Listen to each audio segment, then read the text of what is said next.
आपसे पूछूं, किसी से भी पूछता हूं, एवरीवन, आप अपने पिता के गले अंतिम बार कब लगे थे? एक बार बताइएगा। इसी से आपकी मेंटालिटी टेस्ट होती है। आपके पिता ने आपको अंतिम बार अपनी बाहों में भर करके 2 मिनट तक गले लगा करके सुकून को कब महसूस किया था? आपने और आपके पिता ने। महाराज, याद तक नहीं है कि हम कभी अपने पिता के गले लगे हो। ये बात सर्वविदित है। जैन शासन में जो लोग जन्म लिए हैं वे लोग इस बात को जानते हैं कि निगोद की राशि से निकल करके धीरे धीरे विकास करते हुए हम सभी इस मनुष्य पर्याय तक पहुंचे हैं। इस बात में किसी को कोई भी संशय नहीं है। यहां पर आने के बाद संगी पंचेंद्रिय मनुष्य जिन कुल में आने के बाद हमारे सभी लोगों के बीच में बहुत सारी चीजें कॉमन है, बहुत सारी चीजें बहुत असमान है। कॉमन है, हम सब जैन हैं। कॉमन है, हम सब शाकाहारी हैं। कॉमन है, हम सब एक ही भगवान को मानते हैं। कॉमन है, हम सब एक मंदिर आते हैं। कॉमन है हमारी पूजन की पद्धतियां। कॉमन है हमारी फूड हैबिट्स। कॉमन है हमारे रिलीजियस स्टेटस, नॉर्म्स। ये सब कॉमन है, सबके साथ एक जैसे हैं। लेकिन कुछ इंडिविजुअल डिफरेंसेस हैं जो प्रत्येक ह्यूमन बॉडी पे मिलेंगे। इंडिविजुअल डिफरेंसेस में क्या क्या है? हमारी शारीरिक संरचनाएं अलग हैं। किसी की पर्सनालिटी वेरी गुड लुकिंग है। कोई व्यक्ति मेंटल रूप से बहुत ज्यादा विकसित है। किसी की मानसिक क्षमताएं बहुत अच्छी हैं। किसी की इंटेलिजेंस, इंटरेस्ट बहुत गजब का है। इस शब्द को गुरुदेव हमेशा हम लोगों के बीच में लेते थे। हम सब में बहुत सारी समानताएं हैं और बहुत सारी असमानताएं हैं। इन बहुत सारी असमानताओं में हमारे कॉन्फिडेंस लेवल को हमारा फिजिक भी बढ़ाता है। मान लीजिए आप ठिन गए हैं, बहुत मोटे हैं, आपको अंदर से ही अपने आप में एटीट्यूड नहीं आएगा। क्यों? अरे 4 फुट 11 इंच हाइट है, 1 फुट और बढ़ जाते तो क्या बिगड़ जाता? लगता है कि नहीं? जिनकी हाइट छोटी होती है वे फुल फ्लैश पर्सनालिटी वालों को देख करके अंदर थोड़ा सा जेलसी फील करते हैं। जितनी लंबाई इनकी है इतनी हमारी हो गई होती तो देश में तहलका मचा देते। ऐसा आदमी सोचता है ना? होता है कि नहीं? होता है। तो कुछ चीजों में जो असमानताएं हैं, उन असमान चीजों के कारण विकास तो होता है, लेकिन विकास की गति बाधित होती है। विकास की गति को बाधित करती है आपकी पर्सनालिटी, आपकी बुद्धिमत्ता। आपकी ही विकास की गति को बाधित करती है आपकी इंटेलिजेंस, इंटरेस्ट क्या है। मतलब सुबह सोकर के उठते हैं, उठने के बाद इंटरेस्ट किस चीज का है? इंटेलिजेंस क्या जानना चाहते हैं आप? न्यूज़पेपर कहां है? न्यूज़पेपर हाथ पे ले लिया। न्यूज़पेपर में जिंदगी भर से एक ही बात छपती है। 5 पाप के अलावा न्यूज़पेपर में आज तक कुछ भी नहीं छपा। इस बात को गंभीरता से गहराई में चिंतन कर लीजिएगा एक बार बस। 5 पाप के अलावा कोई नई खबर आज तक पेपरों में नहीं छपी। लेकिन आपका इंटेलिजेंस, इंटरेस्ट जो है वो सुबह सुबह जब तक आपके हाथ में दैनिक भास्कर नहीं मिल जाए, साथ में एक चाय का प्याला नहीं मिल जाए, तब तक आपको परफेक्शन नहीं लगता। बहुत सारे लोग होंगे जो लोग न्यूज़पेपर के एडिक्शन में एडिक्ट होंगे। ये आपका इंटेलिजेंट इंटरेस्ट है। गुरुजी हम लोगों से कहते थे 5 पाप के अलावा पेपर में छपता क्या है? सुबह में दिखाई देगा दिल्ली में बम ब्लास्ट। ये क्या है? हिंसा है कि नहीं है? चोरी के अपराध में 5 साल 5 लोगों को 3 वर्ष का कारावास। एक तरफ चोरी हो गई। झूठ, करप्शन को लेकर के जितने भी ईडी के पेपर, फलाने के घर में छापा, तो छापा पड़ा है, वो क्यों पड़ा है? झूठ, हिंसा, झूठ, चोरी, कुशील जितने भी हैं, बलात्कारी को मौत की सजा। और जिनके पास अत्यधिक परिग्रह था उनके यहां इनकम टैक्स की रेट पड़ी और रेट पड़ करके 300 करोड़ की रिकवरी। इसमें पर्सनालिटीज के नाम बदलते हैं बंधुआ। बस कल वर्मा जी का था, आज शर्मा जी का हो गया। कल जैन साहब का था, परसों ठाकुर जी का हो गया। ऐसे लोगों के नाम बदलते हैं। ये 5 पाप की खिचड़ी के अलावा पेपर में कोई दूसरी नई खिचड़ी नहीं बनती। लेकिन आपका इंटेलिजेंट इंटरेस्ट क्या है? सो करके रोज सुबह उठते हैं, प्रभु रोज एक सुंदर सा दिन देते हैं, सबसे पहले क्या देखना क्या सुनना पसंद करते हैं? क्या महाराज? पेपर तो टू बी मस्ट कंपलसरी, उसके बिना तो मोशन ही नहीं होता मेरा, जब तक पढ़ेंगे नहीं तब तक समझ में नहीं आता। दूसरा इंटेलिजेंट इंटरेस्ट हो सकता है, आप किसी और चीज को जानना चाहते हैं। शाम के समय सोते वक्त का इंटेलिजेंट इंटरेस्ट क्या है? आप देखिएगा, 2 महिलाएं अगर शाम को काम खत्म करने के बाद आधा घंटा निंदा पुराण ना पढ़ें, किसी का भी कोई भी कॉमन है, उनको भी कॉन्स्टिपेशन की शिकायत हो जाती है। क्या हुआ? 3 दिन से निंदा पुराण नहीं पढ़ा हमने, पेट बिल्कुल गड़बड़ सा लग रहा है। और एक दिन निंदा पुराण शाम को आधा घंटे पढ़ लीजिए। पढ़ने के बाद आपको रात में बेटर रिलैक्स फील करते हैं आप, फिर सोने में बड़ा अच्छा लगता है। बोले क्या हुआ? आधा घंटा जैसी मैंने सामने वाले की बुराई करी और 15 मिनट सामने वाले ने हमारे बारे में अच्छा बोला, जी जी जी बहुत अच्छी दिख रही हैं, बस क्या बोली तुमने? कबोली? अरे तुम चाय पिला, तुम्हें चाय पिला रहे हैं। क्यों? क्योंकि तुम्हारे मुंह से प्रशंसा का एक शब्द सुना है, फिर अंदर से दिल बोलता है once more once more once more. उस वंस मोर के चक्कर में कितने घोटाले होते हैं आप भी समझते हैं। विकास की गति बाधित होती है। विकास की गति इन्हीं उपक्रमों में आपका इंटेलिजेंस इंटरेस्ट क्या है? आप किसी भी चीज को जब सुनते हैं तो किस चीज को पकड़ना चाहते हैं? ये बात जब गुरुजी ने हम लोगों से कही तो उस वक्त हम लोग ब्रह्मचारी थे और मुनि बनने के लिए एक तैयारियां का वातावरण वहां पर बन रहा था। तब लगा कि अपना इंटेलिजेंट इंटरेस्ट बदलना पड़ेगा। इंटेलिजेंट इंटरेस्ट हम लोगों का भी पहले अलग था। कोई व्यक्ति आता था, उससे पूछते थे कहां से आए हो? महाराज जी महाराज से आए हैं चौका लेकर के। तब कोई कहता था महाराज से चौका लेकर के आए हैं, तो दिमाग में उत्पम घूमने लगता था, दलिया घूमने लगता था, तला हुआ चावल घूमने लगता था। क्यों? क्योंकि इंटरेस्ट उस तरफ का है। आप जैसे संवाद करते हैं आपकी वैसी मानसिकता होती है, और जैसी आपकी मानसिकता होती है वैसा ही आपका विकास होता है। और फिर विकास में सबसे बड़ी बात है, हमने कहा ना, हम सब में बहुत सारी समानताएं हैं लेकिन बहुत सारी असमानताएं भी हैं। हम सबकी मानसिकता एक जैसी नहीं है, हमारी बुद्धि एक जैसी नहीं है, हमारा इंटरेस्ट एक जैसा नहीं है, हमारी फिजिकल बॉडी एक जैसी नहीं है, हमारे अंदर का एटीट्यूड एक जैसा नहीं है, हमारे अंदर का परफेक्शन एक जैसा नहीं है, हमारी पर्सनालिटी एक जैसी नहीं है।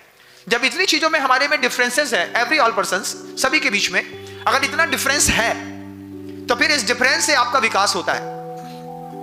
लेकिन आचार्य कहते हैं इस बात को कि जीवन में कुछ चीजों को अगर हम लोग कॉमन कर लें, उस कॉमन करने पर हमारे जीवन का रंग बदल जाता है, पर्सनालिटी बदल जाती है। गुरुजी ने हमेशा वह बात कही, एक छोटी सी कहानी गुरुदेव के मुख से एक बार सुनी थी। वह कहानी मुझे बहुत प्रिय लगी।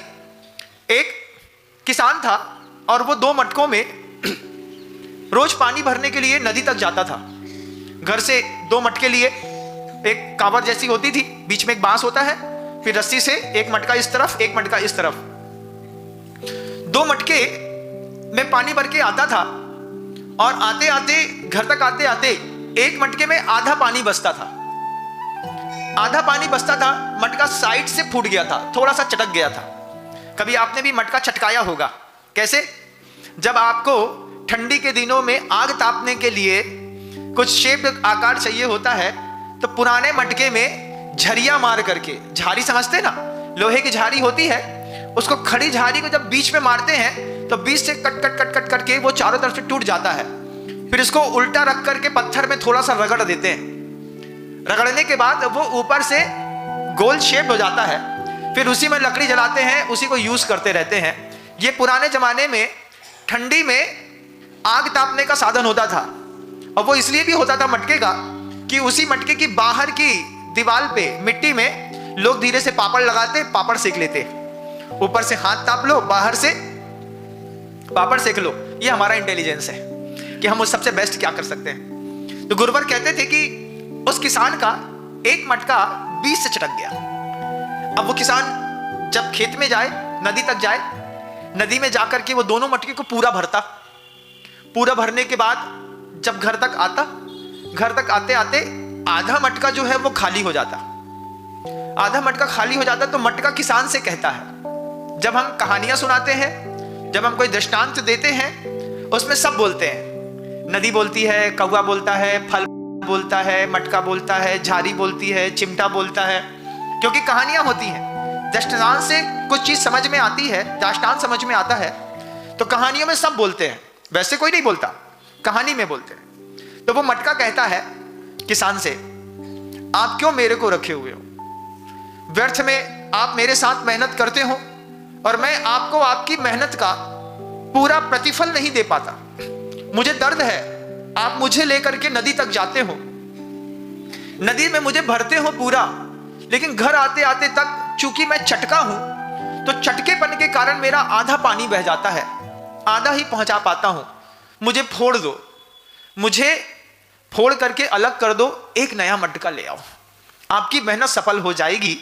ये मटका कहता है किसान से। किसान कहता है, तूने ऐसा कैसे सोचा कि तू मेरे किसी काम का नहीं है? चटका मटका कहता है, मुझे दिख तो रहा है आप इतनी मेहनत करके मुझे वहां से यहां तक लाते हो, और लाते लाते मैं आधा खाली हो जाता हूं, मैं आपके किसी काम का नहीं हूं, आप मुझे अलग करके एक नया मटका ले आओ। किसान कहता है उस मटके से, कल तेरे को दिखाऊंगा। दूसरे दिन दिखाता है वो। जाते वक्त का साइड दायां था, लौटते वक्त का साइड बायां हो गया। तो जब किसान उसको लेकर के जा रहा था दाईं तरफ से, तो किसान मटके से कहता, देखो कितना झाड़ जंगल है इस दाईं तरफ, है कि नहीं है? लौटते वक्त भर करके उस चटके मटके को किसान बाईं तरफ की पोजीशन दिखा करके कहता है, इस तरफ देखो, गेंदा है, गुलाब है, चंपा है, चमेली है, अगर है, सब कितना खिला हुआ है। ये जो खिला हुआ है ना, ये तुम्हारे कारण, क्योंकि तुम्हारे चटके पानी को इस तरफ पानी मिलता है पूरी रोड में, तो ये जितने भी गुलाब हैं ये सब खिल करके आसमान होते जा रहे हैं। उस चटके मटके को लगा कि अगर चटकी चीज भी सही हाथ में हो तो सही आदमी चटकी चीज से भी अच्छी चीज कर सकता है। हो सकता है कि नहीं? हो सकता है महाराज। चटका मटका ने देखा कि एक तरफ झाड़ जंगल और एक तरफ लौटते वक्त में पूरे रास्ते में गेंदा था। किसान ने कहा, तेरे जहां पे छेद है ना, वहां को मैं ऐसा मोड़ता हूं कि ये गेंदा, गुलाब, चंपा, चमेली, केवड़ा की जड़ों तक वो बहता हुआ पानी व्यर्थ नहीं होता, वहां पर जाकर के उसमें समाता है, और तुम्हारी चटकी जिंदगी से कितने लोगों को नव जीवन मिलता है। ये बात गुरुजी ने हम लोगों को कहानी सुनाई। कहानी सुनाने के बाद कुछ गृहस्थ भी पीछे बैठे हुए थे। गृहस्थों से कहते हैं, आप लोगों की जिंदगी चटकी मटके के जैसी है। चटका मटका क्या है? आधा बह जाता है महाराज, आधा बचा रहता है। तो जो बहता है उसको भी आपका इंटेलिजेंस जो है वो सही बहाव में बस बहा दे। सही बहाव में पैसा आया है पुण्य के उदय में, ये तो तय बात है। अब इसका उपयोग क्या करना है? दुनिया में जितने भी बड़े काम हुए वे सब पुण्य के उदय में हुए। आपने दाल मिल डाली, बिना पुण्य के उदय में नहीं डाल सकते थे, तत्संबंधी उतना पुण्य भी चाहिए था। आपने पेपर की फैक्ट्री डाली, बिना पुण्य के उदय में नहीं हुआ।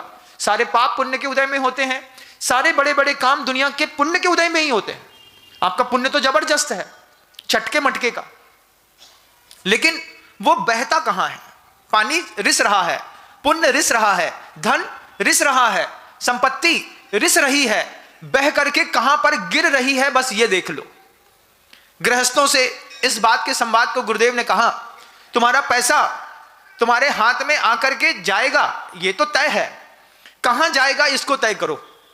और जब वो तय करने की बात आई तो पीछे एक ऋषभ कुमार जी बैठे हुए थे, बीना बारह का संवाद है हम लोगों का। तो बोलते कहां जाना चाहिए? आचार्य जी मुस्कुरा करके कहते हैं, अरे इतने दिन हो गए भगवान की पूजा करते करते, अंत में पढ़ते तो हो। क्या पढ़ते हैं महाराज? संपत्ति आई है, अपने आप से भी पूछिएगा आप, क्योंकि आपका इंटेलिजेंट इंटरेस्ट जिस तरफ होगा आप अपनी संपत्ति का बहाव भी उसी तरफ करेंगे। गुरुदेव कहते हैं, शास्त्राभ्यासो जिनपतिनुति संगति सर्वदार रे। मेरा पैसा लगा किस चीज में? शास्त्राभ्यासो। शास्त्र के अभ्यास में हमारे परिवार का पैसा लग जाए तो पैसा कैसे लगेगा? किसी धार्मिक ग्रंथ को छपाने का काम, धवला, जय धवला, महाधवला जैसे महान ग्रंथ जो आज की अलमारियों में रखे हैं, इसके कोई प्रकाशक होंगे तो प्रकाशक के साथ इसके कोई पुण्यार्जक परिवार भी होगा। उसने ग्रंथ को पढ़ा नहीं होगा, लेकिन किताब छपवाने में पैसा दान दिया होगा। यह भी शास्त्राभ्यास हो। मैं अभ्यास नहीं कर पाता महाराज, मेरा बुद्धि का क्षयोपशम उतना नहीं है, लेकिन मैं चाहता हूं कि किसी विद्वान के हाथ तक यह पुस्तक पहुंच जाए। इसी विचार के साथ आप शास्त्र दान करते हैं। ये जो शास्त्र दान होता है, ये जो धन आपने दिया शास्त्र दान के निमित्त से, इसने कमाल किया है आपकी छठकी जिंदगी में। जब कौंडेस ग्वाले ने एक छोटी सी पुस्तक मुनिराज को दान दे दी थी, उत्तम पात्र को, तो वो अगली पर्याय में कुंद कुंद भगवान बनने का मौका पा गया। आपने भी शास्त्र को चढ़ाया है। ये क्या सोचकर चढ़ाया? महाराज, ये जो कपड़े में लिपटा है ना, ये हम नहीं पढ़ेंगे। आप कहते हैं, चटके मटके क्या बोलते हैं, ये पुस्तक हम नहीं पढ़ेंगे, आप पढ़िए, इसलिए आपको दान देते हैं। उस दान में भी आपने धन दिया, धन देकर के हमको एक पुस्तक ग्रंथ जो है दान में दे दिया। अब इससे अर्थ मैं निकालूंगा। तुमने तो 1100, 2100, 5100 दिए, हम इसमें से जन्म जरा और मृत्यु निकालेंगे। निकाल करके खींच करके यावन निर्वाण संप्राप्ति, जब तक इस जीव को निर्वाण की प्राप्ति नहीं हो जाएगी तब तक तुम्हारे चढ़ाए हुए इस ग्रंथ का मैं मूल्य चुका नहीं पाऊंगा। क्योंकि तुमने तो चढ़ा दिया, चढ़ा के निर्विकल्प हुए, लेकिन जिसके घर में संपत्ति आई संभालना अब उसकी जवाबदारी है। कितना मजबूत है शास्त्र दान देना, कितना मजबूत है शास्त्र दान का, दिए गए दान का उपयोग करना। दिया है तो व्यर्थ नहीं जाएगा, वो निकलेगा। कहाँ निकलेगा? समय पर निकलेगा, क्योंकि अभ्यास शास्त्राभ्यास हो। लेकिन चटका मटका क्या करता है? पैसे दे करके किताब को बढ़िया बांध करके साधु को देता है और खुद शस्त्राभ्यासों में लग जाता है।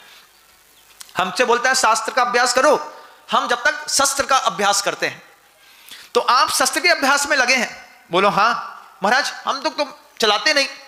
आप भले ही बंदूक ना चलाते हो, लेकिन मुंह की बंदूक तो खूब चलाते होंगे। जुबान से हिंसा, जिसको आचार्यों ने डोमेस्टिक वायलेंस कहा है, घरेलू हिंसा। कितने परिवार ऐसे हैं जो नहीं करते? कितने परिवार ऐसे हैं जो अपने घर में सुबह से लेकर शाम तक एक बार डोमेस्टिक वायलेंस नहीं करते? आप बताइए मुझे।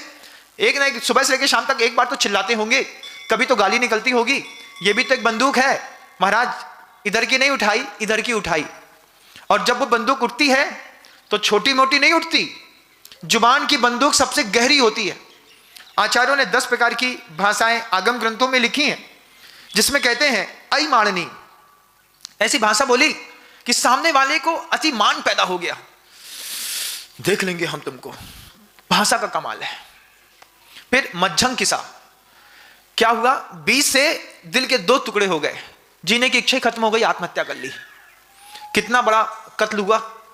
उसके बाद कहते हैं अई माननी मज्झंग किसा भूयाण वहं करा, भ्रम पैदा करने वाली ऐसे शब्द बोले, समझ में नहीं आया ये कि ये, और जब काम बिगड़ गया तो फिर बोलता है तुमसे तो पहले ही बोला था हमने कि हमने ऐसा बोला था। ये जो बंदूकें चलाते हैं घर के अंदर, ये बंदूकें हिंसात्मक हैं, इसको ध्यान रखिएगा। 10 प्रकार की भाषा को घर के अंदर प्रयोग करने के लिए आचार्यों ने स्पष्ट मनाही करी। मटका तुम्हारा चटका तो जरूर है, लेकिन चटके मटके का पानी झाड़ जंगल में मत डालो। चटके मटके से निकलने वाली संपत्ति का रस व्यसनियों को मत दो। जुआ मत खेलो, शास्त्राभ्यास करो। शास्त्राभ्यासो, शास्त्र का अभ्यास में मान लीजिए बौद्धिक क्षमताएं कम हो तो आचार्य कहते हैं जिनपति नुति, जिनपति इनकी नुति, नमस्कार करना, पूजन करना। पूजा कैसी पूजा होगी महाराज? पूजा ऐसी हो कि हम अपने धन का वैभव भोग सके। तुम्हारे गोल्ड की चैन को देख करके 4 महिलाएं पूछेंगी चैन कहां से ली, लेकिन तुम्हारे घर से लाई हुई द्रव्य को जब तुम मंदिर में चढ़ाओ और पूरे गांव में चर्चा हो कि केकड़ी वाली वो जो बड़ी दादी है ना, उसकी जो द्रव्य है वो देखने लायक है महाराज। क्या देखने लायक है? लंबे चावल, बेबी बांड केसर से बिल्कुल सने, जहां चढ़ाया वहां पे पूरे एरिया में केसर की खुशबू फैल जाए। तुम्हारी बादाम इतनी बड़ी, छिटके इतनी बड़ी। अभी तो बादाम बाजार में जाते हैं तो कौन सी बादाम लाते हैं? कड़वी बादाम देना बेटा, छोटी वाली देना। कितनी? 1 किलो में 2000 पीस चढ़े। अरे ऐसी कोई लाओ कि 1 किलो में मुश्किल से 50 पीस चढ़े। इतनी बड़ी बड़ी हो, माली उठाए तो सोचे कि दाता कैसा। और कोई चढ़ाने द्रव्य आए तो कहे अरे हम तो ये बिना धुला चावल चढ़ा रहे हैं, ये कौन है? जिनपति नुति, ये कौन है जो ऐसी गजब की द्रव्य रोज चढ़ाता है? हमारे जैन शासन में वो मनोवती हुई है जिसने मुनिराज के सामने संकल्प लिया था, रोज एक गजमोती चढ़ाऊंगी अपने प्रभु को, उसके बाद ही अपने मुंह में पानी डालूंगी। कहां तो गजमोती चढ़ाने वाली हमारी पर्यायों में पूर्व की मनोवती, और कहां आज की परंपरागत शैली में होने वाली पूजन, जिसमें हम मंदिर की द्रव्य ही मंदिर में चढ़ा करके अपने आप को धर्मात्मा समझते हैं। होता है कि नहीं? होता है महाराज। लेकिन गुरुदेव कहते हैं, तुमने अगर पुण्य से धन कमाया है तो अपने पुण्य का भोग तो भोग लो, त्याग करो नहीं तो सदुपयोग करो। दो चीजें अपने धन के साथ करो, या तो उसका त्याग कर दो, कोई दिक्कत नहीं, या तो उसका उपयोग करो। उपयोग करे तो कहां?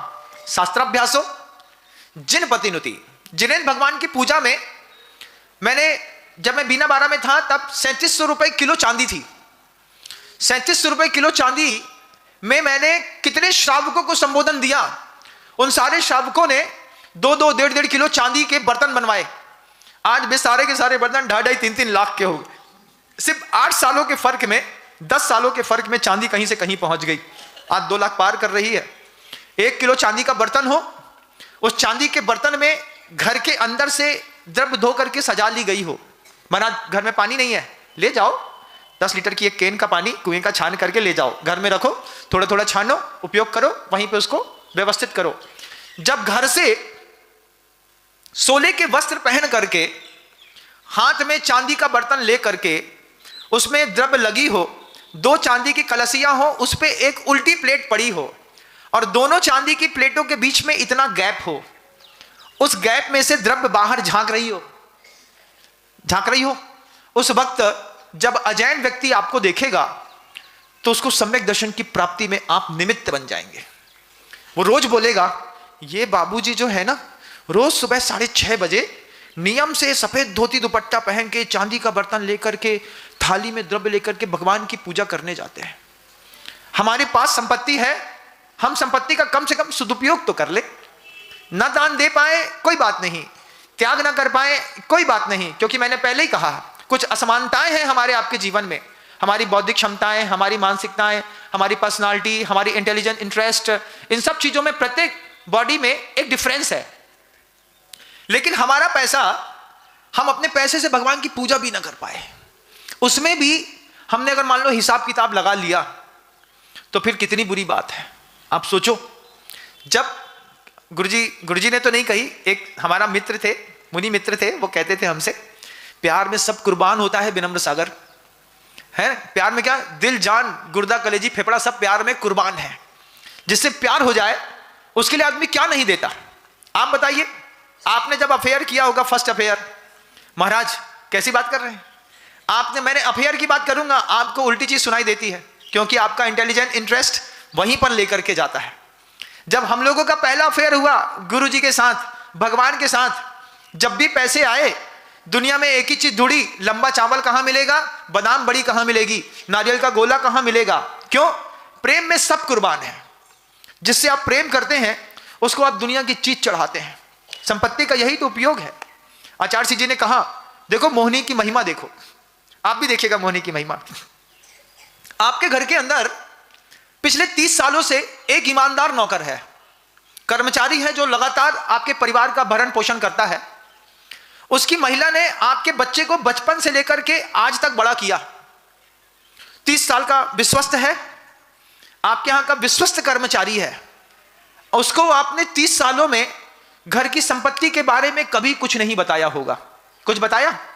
नौकर को क्या बताना महाराज, घर में कितना पैसा है, कितना गोल्ड है, कितनी एफडी है, कितने खेत हैं, कितनी प्रॉपर्टी है, कितनी गाड़ियां हैं, कितना बैंक बैलेंस है। 30 साल का विश्वस्त नौकर है, आज तक आपने उसको कुछ नहीं बताया। और एक दूसरे के घर की कन्या जिसके साथ आपकी कल एंगेजमेंट हुई है, अभी आप उसको पूरा जानते नहीं, अभी उसको आप पहचानते नहीं, अभी आप उसके नॉलेज, उसकी इंटेलिजेंस के बारे में कुछ भी नहीं समझते, और पहले और दूसरे फोन में क्या घर के सारे राज उसको नहीं बता दिए जाते? बता दिए जाते हैं। कैसी मोहिनी कर्म की महिमा। ईमानदार को कुछ पता नहीं, और जो बेईमान निकलने वाली है कुछ दिन बाद नीले ड्रम में भर करके तुमको सीमेंट में डाल करके बेहतरीन, क्या होगा महाराज? अरे ऐसा ना बोलिए, अभी शादी होने वाली है भैया। आजकल बड़ा अजीब जमाना है, शादी होने से पहले डिटेक्टिव लगा दिए जाते हैं, बोले उससे शादी होने वाली है, उसके डिटेक्शन करके बताइए कि उसमें क्या है क्या नहीं है। और जब राजें खुलती हैं तो अच्छे अच्छे लोगों की राजी वाली नाराजी में बदल जाती है। उस लड़की को, उस बेटी को जिससे आपका 15 मिनट पहले संबंध हुआ है, सेकेंड फोन कॉल में आप दुनिया की हर चीज बता देते हैं, हर डेडिकेशन उसको दिखा देते हैं। सबसे पहले क्या होगा महाराज? सबसे पहले आईफोन प्रो 40, 16, 17 क्या 18 जो भी है लेटेस्ट वाला 2 लाख रुपए का, धीरे से बिस्कुट के बहाने एप्पल वो भी झूठा एप्पल, क्या दिया? सबसे पहले एक फोन ले लो, इसके बाद एक सोने की चैन ले लो, उसके बाद हर महीने 4 जोड़ी कपड़े खरीद लो। तुम्हारा क्या जाता है? मैंने 2200 का खरीदा, तो कहेगा क्यों, मैं मर गया हूं क्या? तू कम से कम 10,000 का सूट पहन। क्यों? प्यार में सब कुर्बान है। जितना प्यार में कुर्बान कर रहे हो उतना अगर शास्त्राभ्यास हो जिनपति नुति में कुर्बान होता, तो भगवान की तो 100 रुपए की द्रव्य में तुम चावल का मोलभाव कर रहे, और वहां अगर वो 2200 का सलवार सूट खरीद रही तो तुम बार बार उसको प्रेरणा दे रहे। दी होगी आपने भी प्रेरणा, और अच्छा खरीदते और अच्छा खरीदते। इंसान दूसरे के लिए जीता है, ये इंसान की खूबी है। पुरुष हमेशा अपने प्रेम के लिए जिया, लेकिन कभी अपने प्रेम की हकीकत को समझ नहीं पाया। चटके मटके ने दुनिया का पानी आधा जो था वो ऐसी जगह फेंका जहां से वापस लौट करके कुछ नहीं आया। कुछ लोगों की गृहस्थी जो चटकी, उनके बोध प्राप्त हुए। अगर पर्सनालिटी सही है, बौद्धिक क्षमताएं अच्छी हैं, मानसिकता अच्छी है, तो फिर आप अपनी संपत्ति का उपयोग अलग करेंगे। शादी में कितने गृहस्थ दंपति ऐसे हैं जिन्होंने अपनी बच्ची को बड़ी से बड़ी गोल्ड की एसेसरीज दी होंगी, 30 तोला 40 तोला सोना दिया महाराज, लेकिन पूजा के 1 किलो के बर्तन नहीं दिए। आपको भी नहीं मिले होंगे बर्तन, क्योंकि आपकी मां की भी वो मानसिकता नहीं थी। आपकी मां भी चाहती थी हमारी लाडो बहुत सुख से रहे, लेकिन धार्मिक ना रहे। लाडो अगर धार्मिक रह रही होती तो शादी में 1 किलो चांदी का बर्तन दे दिया होता। जब 30 तोला सोना दे सकते हो तो 1.5 किलो 1 किलो चांदी का बर्तन देने में शादी में क्या बुराई थी? लेकिन बौद्धिक क्षमताएं नहीं थी महाराज। आज आप बोल रहे हैं तो दिमाग की बत्ती जल गई। क्यों? आपने बोला तो जली। आप लोगों में से कितने लोगों को चांदी के बर्तन मिले शादी में? आप मुझे बताइए, झूठ मत बोलिएगा, कौवा काटेगा रात में। किसी को नहीं मिले। मतलब साधु का उद्बोधन कितना यथार्थ है कि जिंदगी के आधे मटके का पानी रिस्क करके होटल में चला गया, शराब में चला गया, हनीमून में चला गया, वहां पर विदेश चले गए उसको लेकर के, लेकिन 7 दिन तक तीर्थ यात्रा नहीं कराई। कितने परिवार ऐसे हैं जिनकी संपत्तियां तो अथाह है, अथाह संपत्ति से आपने कर्म का बंध तो किया होगा। कभी अपने परिवार, अपने जवान बच्चे से कभी नहीं बोला होगा आपने, चलो अपन सब सम्मेद शिखर जी होकर के आते हैं। इस भाव के साथ सम्मेद शिखर जी नहीं गए। सम्मेद शिखर जी गए महाराज दोस्तों के साथ, लेकिन पिता के साथ माँ के साथ बच्चे, ये 4 लोगों ने सिर्फ सम्मेद शिखर जी की यात्रा कब करी। परिवार का कोई 5वां व्यक्ति नहीं चाहिए, ना दादा चाहिए, ना दादी, ना फूफा, ना बुआ, ना कोई नहीं, सिर्फ 4 लोग, एलोन लाइफ। क्या है? हम जिंदगी का अपना सौंदर्य गढ़ रहे हैं। हम धीरे धीरे चटके मटके से अच्छी बगिया बनाने की कवायद। 4 लोग मात्र, कोई नहीं जाएगा। मैं जाऊंगा, मेरी पत्नी जाएगी, मेरे 3 बच्चे जाएंगे। सम्मेद शिखर जी चलो बेटा। क्यों? पैसा है तो उपयोग कर लो, पैसा है तो गिरनार चढ़ा दो अपने बच्चे को अपने साथ, उसको याद रहेगा बाबूजी के साथ हम गिरनार यात्रा में गए थे। लेकिन मेंटल फैक्शन इतना है लाइफ का, इतना मेंटल फैक्शन है कि पिता पुत्र के साथ अकेले नहीं रह सकता। आप इस बात को महसूस करिएगा। आप अपने घर के अंदर भी आज भी अगर कहें कि अपने पिताजी के साथ आप 10 मिनट अगल बगल में बैठ के दिखाओ, तो बोलेंगे चल तो जलाल तो आई, बोले को डाल तो जल तो जलाल तो आई, बोले को डाल तो जल तो जलाल तो आई। क्यों? अरे पिताजी बापू स्वास्थ्य के लिए हानिकारक है, बगल में बैठे हैं, महाराज ने नियम दे दिया। ना उनकी तरफ देख रहे, ना उनको छू रहे, ना उनसे कुछ पूछ रहे, बस बैठे हैं। कितना मेंटल डिफरेंस है कि नहीं है कि नहीं है? मैं आपसे पूछूं, किसी से भी पूछता हूं, एवरीवन, आप अपने पिता के गले अंतिम बार कब लगे थे? एक बार बताइएगा। इसी से आपकी मेंटालिटी टेस्ट होती है। आपके पिता ने आपको अंतिम बार अपनी बाहों में भर करके 2 मिनट तक गले लगा करके सुकून को कब महसूस किया था आपने और आपके पिता ने? महाराज, याद तक नहीं है कि हम कभी अपने पिता के गले लगे हों। जब कभी भी मौका मिला पैर छुए चले गए। लेकिन एक बात बताओ, मन के अंदर भाव तो पैदा हुआ होगा कि नहीं? जब कभी आप अच्छा करके आए, आपके मन के अंदर भाव रहा होगा, काश मेरा बाप मुझे गले लगा के बोले शाबाश बेटा। पीठ ठोकता तो दुनिया के लोगों ने तो पीठ ठोकी, लेकिन इतने से प्रोत्साहन से आप अपने परिवार की पूरी धुरा सीधी कर सकते थे। आप सीधी नहीं कर पाए क्योंकि आपका नेगेटिव एटीट्यूड आपके घर में काम कर रहा था। दर्द है कि नहीं? बोलो, है ना? जो भी भावुक होगा, इतनी सी बात में आंखों से पानी छलछला जाएगा कि हम कितना चाहते थे कि हमारा बाप एक बार हमको गले लगा ले। उसने कभी गले नहीं लगाया, दुनिया ने गले लगाया, पिता के गले नहीं लग पाए। आज आप इस बात को सुन रहे हैं, मैं आप सबसे एक अनुभव की चीज कहूंगा, करने को कहूंगा। एक प्रैक्टिकली वर्कशॉप है, आप करेंगे तो आपको आनंद आएगा। घर जाना, घर जाकर के अपने बच्चे को 2 मिनट तक अपने गले लगाना। आपकी उम्र 80 साल की होगी, आपके बच्चे की 65 साल की। 65 साल के पिता की उम्र होगी, 45 साल का उसका लड़का होगा। 45 साल के पिता होंगे, उसके बच्चे की उम्र 25 साल की होगी। जब आप 2 मिनट तक लगा करके बच्चे से बोलेंगे, बेटा तुम्हारे कारण हमारा बुढ़ापा सद गया, तुम्हारे कारण हमारी जिंदगी सद गई। अगर बच्चा व्यसनी होगा ना, तो आज व्यसन छोड़ देगा, दिन भर रोएगा इमोशंस में। क्यों? आज हमारे पिता ने हमारे ऊपर गर्व महसूस करके कहा कि तुमने हमारी जिंदगी संवार दी है। ये छोटा सा वर्कशॉप आपके परिवार का लाखों रुपए बचा सकता है। छोटा सा वर्कशॉप, लाखों रुपए। तुम अपने बच्चे को गले लगाओ और सामने वाले से कहो, एक बार पापा के साथ हमारी फोटो खींच दो, और उस फोटो को अपनी डीपी में लगाओ। डीपी में तुम्हारे पिता का चेहरा दिखता हो कि मैं अपने पिता से गले मिला हूं और पिता मुझे देख रहे हैं। एक सुकून मिलता है, जैसे बचपन में पिता के गद्दे में बैठ करके कंधे में सो जाते थे ना। आज जवानी में भी इंसान चाहता है बंधुओं, एक बार अपने बाप के गले लगना। लेकिन आप नहीं लग पाए, कोई बात नहीं, आप लगा तो सकते हो। अभी तो तुम्हारा बच्चा जिंदा है कि नहीं? कि तुम लोग के बच्चे मर गए, तुम ही लोग बस जिंदा हो? बच्चे होंगे, घर में जाकर के एक बार करके देखना, मुझे शाम को आकर के फोटो दिखाना। इससे तुम्हारा अभिमान कम होगा। घर के अंदर अभिमान की कोई कीमत नहीं होती, अभिमान कम होगा। तुमको लगेगा महाराज ने हमारे इस चटकी जिंदगी में एक नया रंग भरा है, इस रंग की हर इंसान को जरूरत। आज हम धन संपन्न हैं, लेकिन अंदर से संवेदनशीलता हमारी शून्य हो गई। उस शून्य संवेदनशीलता में घर के भोजन का स्वाद खराब हो गया। घर में सराय के जैसे रहते हैं, एक 9 बजे आ रहा है, एक 10 बजे आ रहा है, एक 11 बजे आ रहा है, एक 12 बजे आ रहा है, एक रात को 1:30 बजे आ रहा है, एक 2:30 बजे आ रहा है, एक घर में आया ही नहीं। सुबह 6 बजे मिले, साहब कहां थे? तुमको हमसे क्या मतलब भैया, तुम अपनी जिंदगी जियो। ये हमारे पैसे का विकार है। हमारे पैसे का विकार जब हमारे घर में ही पारिवारिक लोगों के बीच में अहंकार पैदा कर दे। कितना वायलेंस है कि नहीं? अहिंसा परमो धर्म के नारे लगाने वाले कितने वायलेंसफुल लाइफ में जी रहे हैं। आपके घर में भी हो रहा होगा। चेहरे से साफ दिखने वाले लोग दिल से साफ बिल्कुल भी नहीं होते बंधुओं।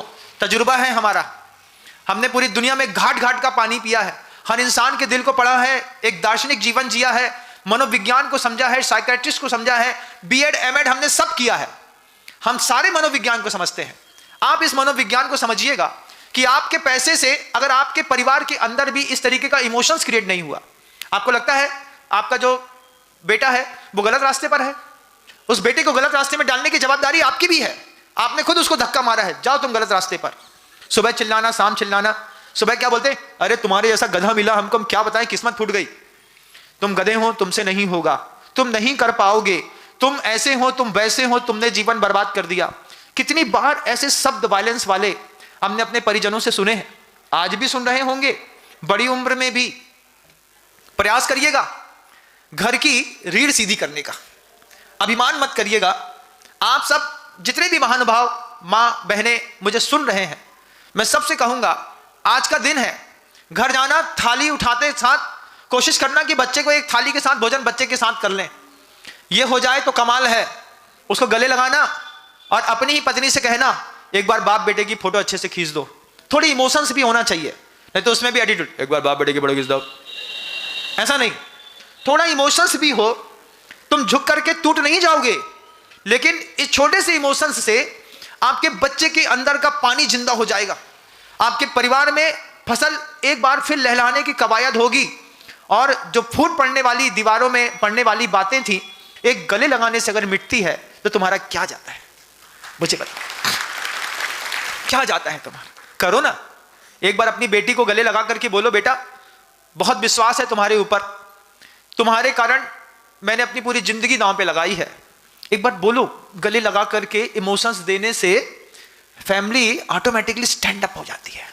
लेकिन आपका इंटेलिजेंट इंटरेस्ट न्यूज़पेपर पर तो है, फैमिली स्ट्रक्चर पर नहीं है। न्यूज़पेपर पढ़ेंगे, फैमिली स्ट्रक्चर को डेवलप नहीं करने देंगे। कभी जब तक आप ऐसा इमोशंस क्रिएट नहीं करेंगे, तब तक बच्चा आपकी कभी भी मेहनत को वेल ऑब्जर्वेशन में नहीं रख पाएगा। आप कितनी भी मेहनत करिए, बच्चा क्या बोलता है? अरे कमा रहे तो हमारे लिए कमा रहेगा, हमको तो ठेंगा कुछ मिल ही नहीं रहा है। क्या मिल रहा है? अरे बस खर्चा देते हैं और क्या देते हैं, बाकी तो बाप अपने बात खुद दबा के रखा है।